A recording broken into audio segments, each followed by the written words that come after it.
Hola, soy Glenda Omaña, periodista internacional. Es un gusto tenerlos con nosotros y quizá muchos de ustedes, al igual que gran parte de Latinoamérica y el mundo, se pregunta qué está pasando con las protestas en los distintos países, ese fenómeno que comenzó con los ecuatorianos, en Chile, en Bolivia, en Colombia. ¿Qué está sucediendo en nuestra América Latina? Hoy tenemos un invitado de lujo y es nada menos que el secretario general de IDEA. IDEA es el Instituto Internacional para la Democracia y la Asistencia Electoral, con sede en Estocolmo.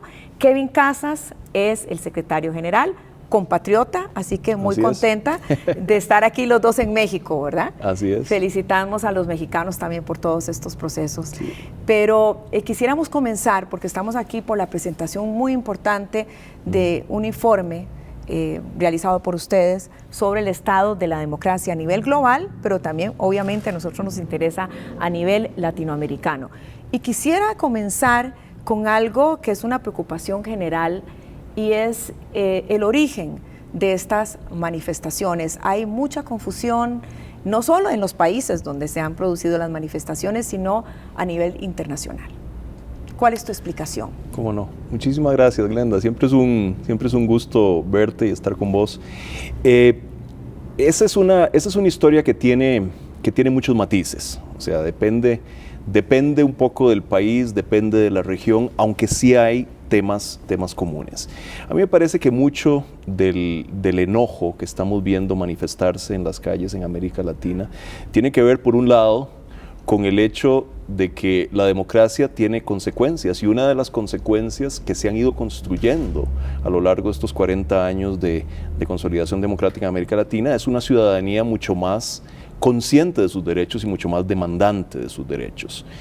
Eso por un lado, eso es, digamos, una forma positiva de ver lo que está pasando. Por otro lado, es innegable que una parte importante del enojo ciudadano que se está manifestando en América Latina, como en otras partes del mundo, tiene que ver con la persistencia de patologías muy complicadas que le hacen un daño brutal a la democracia. La corrupción es una de ellas, y la impunidad derivada de la corrupción, pero también y esto es particularmente importante en América Latina, las terribles desigualdades sociales y el enojo con los privilegios injustificables que en última instancia termina pagando la ciudadanía. La gente no está dispuesta a seguir sufragando eso. Es decir, hay una justificación para esa frustración por parte de la ciudadanía. En algunos sentidos sí, sin duda.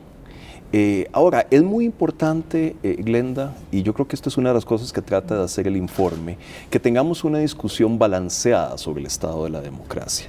Porque lo que sería terrible es que tiremos el agua sucia de la tina con el bebé adentro, ¿verdad? Y en esto hay señales esperanzadoras en América Latina. La gente está cabreadísima. Sin embargo, qué sé yo, el caso de Chile, por ejemplo. Vos no ves a nadie en Chile pidiendo el retorno del autoritarismo. Lo que hay en este momento es un debate sobre la calidad de la democracia y sobre lo que la democracia debe entregarle a los ciudadanos para responder a sus demandas, pero es un debate dentro de los parámetros de la democracia, y eso me parece que es muy rescatable. Excelente este informe, y parte importante de una de las conclusiones es que 9 de cada 10 latinoamericanos vivimos en democracia, ¿no? Así es. 9, que es algo bueno, pero como vos decías anteriormente, el problema es la calidad. Así es. Y ahí el descontento, la apatía, especialmente de los jóvenes hacia la política, el desencanto. Mucho de eso, como lo has explicado anteriormente, es la corrupción, y 40 años, yo no puedo creer que durante 40 años en Latinoamérica la corrupción se haya mantenido en el mismo nivel, es decir, no se ha podido disminuir. ¿Qué se puede hacer? Glenda, es peor. Ese dato sobre la corrupción es uno de los datos, me parece a mí, más impactantes del informe. El hecho de que la proporción de países con altos niveles de corrupción, no en América Latina, en el mundo, no ha cambiado nada desde 1975. está exactamente igual que como estaba en 1975. Lo cual sugiere, para empezar, que la corrupción es un problema enormemente complicado. Ahora, hay cosas que se pueden y se deben hacer.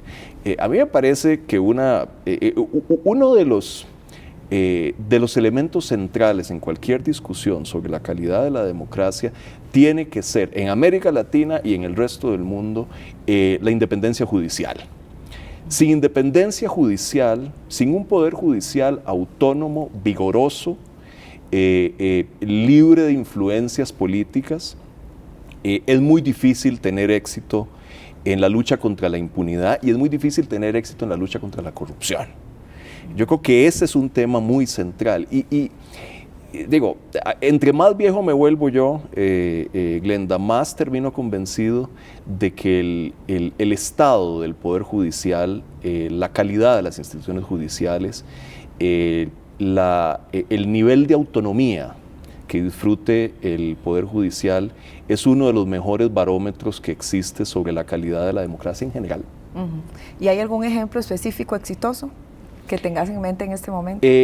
Vamos a ver, en materia de independencia judicial, la región, América Latina, ha avanzado un poquito. Mínimo. Y ha avanzado de manera desigual.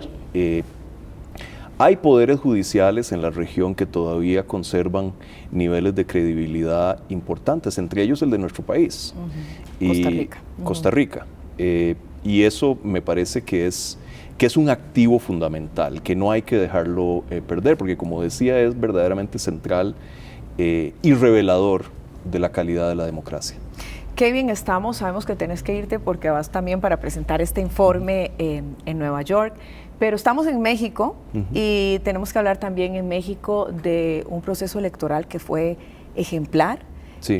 Y en este momento se escogió a México para presentar este importante informe. ¿Cuál es tu reflexión?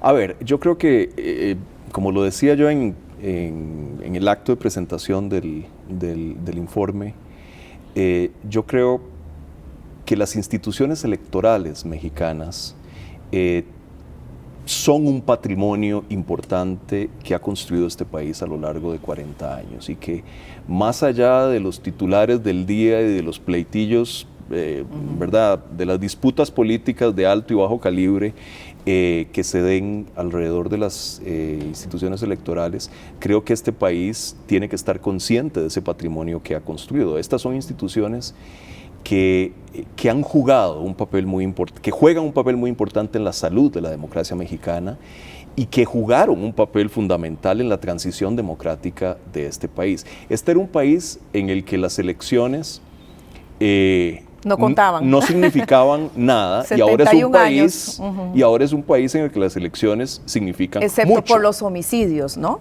Como 43 personas o más. No, digo, hay un montón de políticos, problemas pues, que uno puede señalar, algunos de ellos ligados a la violencia. Pero este es un país en el que los procesos electorales han experimentado un avance brutal en las últimas décadas, y la solidez de las instituciones electorales mexicanas realmente es un ejemplo. Y eso es de celebrar.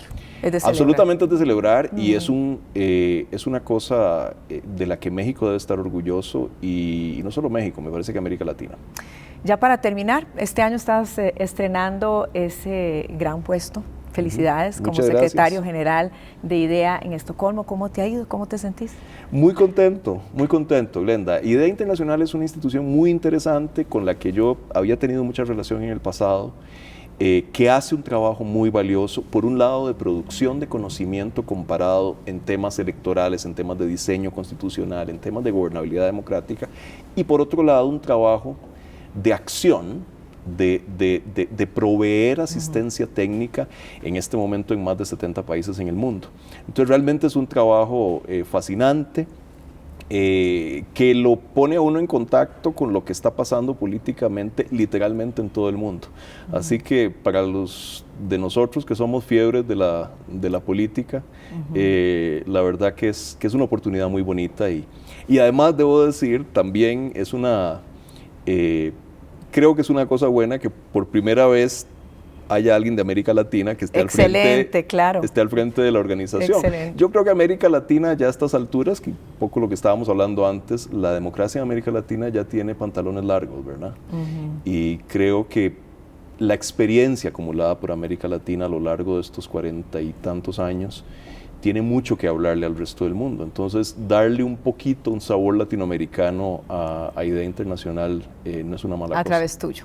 Bueno, felicidades. Muchas gracias. Muchas gracias y felicidades también por el informe, por lo menos una pincelada. Gracias, Kevin, y muchas gracias a ustedes por habernos acompañado. Soy Glenda Umaña.